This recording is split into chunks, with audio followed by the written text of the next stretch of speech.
They're magnificent, mysterious, and they can be very playful. They've been roaming the planet for thousands of years. But their future is in doubt.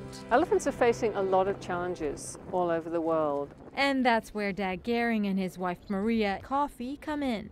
A veterinarian by training, Dag was volunteering in India. He was taken to some newborn elephants, and that's when something magical happened. There was one particular moment when the mother elephant grabbed my wrist and pulled me up really close. I suddenly found myself looking straight into the eye of this huge, 5-ton elephant. I felt this real fascination for these animals, and I realized I wanted to carry on having something to do with them the rest of my life. When he told me he wanted to work with elephants, I was actually quite relieved, because up to that point he'd been obsessed by camels. And I could never really see camels as a big part of my life. But elephants, it was like, yeah, let's go for it. GOERING says it's not so hard to relate to elephants because we have a lot of things in common. They become as old as humans do. They go through puberty about the same time. They leave the family at about 20. They're considered, mature and full grown, in their 30s, in their prime, in their 40s and 50s. But they've been facing many threats over the centuries. That's led to the decline in their numbers. In Asia, there's all kinds of problems with the methods that are used to train elephants, and when they're trained, they're broken.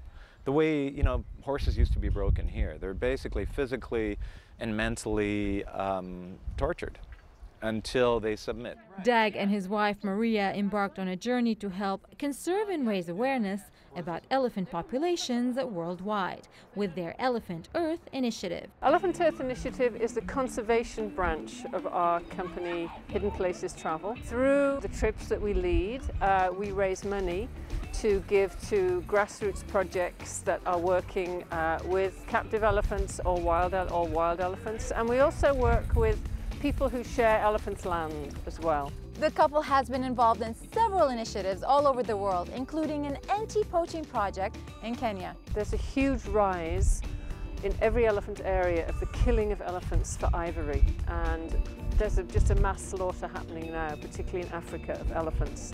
So we're helping this by raising funds to employ and train anti-poaching scouts in certain areas. If we preserve elephants, if we protect elephants, we're also protecting scores and hundreds of other species that live in that same habitat.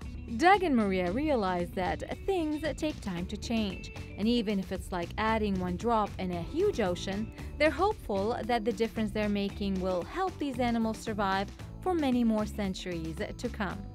In Nanaimo for Shaw TV, I'm DUNIA TOZY.